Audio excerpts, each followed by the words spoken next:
may single shot siya. Ito bago makalabas, kailangan ikasa para mawala yung arang. Pating nakarang sir, oh. Itong pellet po sir, pati sa magazine. Ngayon kung ipapasok, eto. Yan. Tulak lang. Yun. Tapos, lagyan na ng Pala. bala. Yun. Itulak. Yan. Kailangan sagad. Hindi pwedeng hindi sagad. Kakabak pa o lulundag yung o-ring. Tapos yan, nakakasa na. Ngayon sir, kung gusto mong dekak, pwede dito. Pwede sa kabila. Pwede dito. Ito. Yan. Hindi na nakakasa. Pwede na rin naman sa kabila. Dito, madam. Ito. Pigilin to, tapos kalabitin. Ayan, hindi na nakakasa. Okay, kasa ko. Yan. Lakas. Ngayon, meron tayong magazine.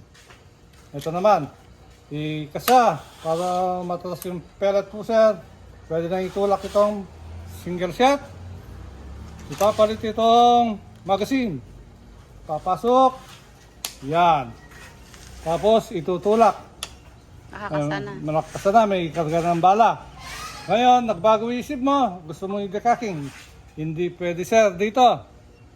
Dahil kung dito mo i-decack, magdodoble ang bala niya. Ang mangyayari sa kabila. Wait lang.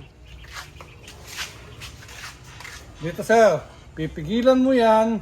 Tapos kalapitin. Ayan, hindi na nakakasa.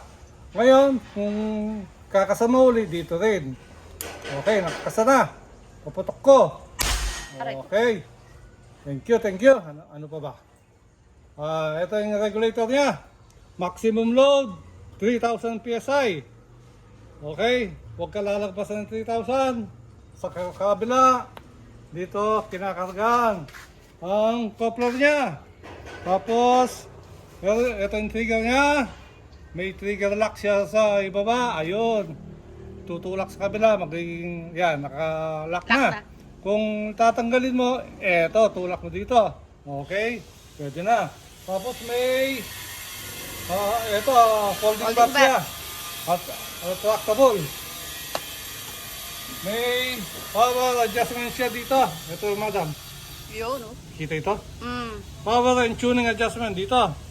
Paikpit. Lakas. Counterclockwise. Pahina. Okay. Timpla lang. Yun na lang. Yun na sir. Thank you. FX. Ay, M3 M3 pala.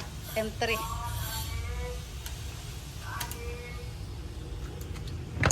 Ayos na? Oh.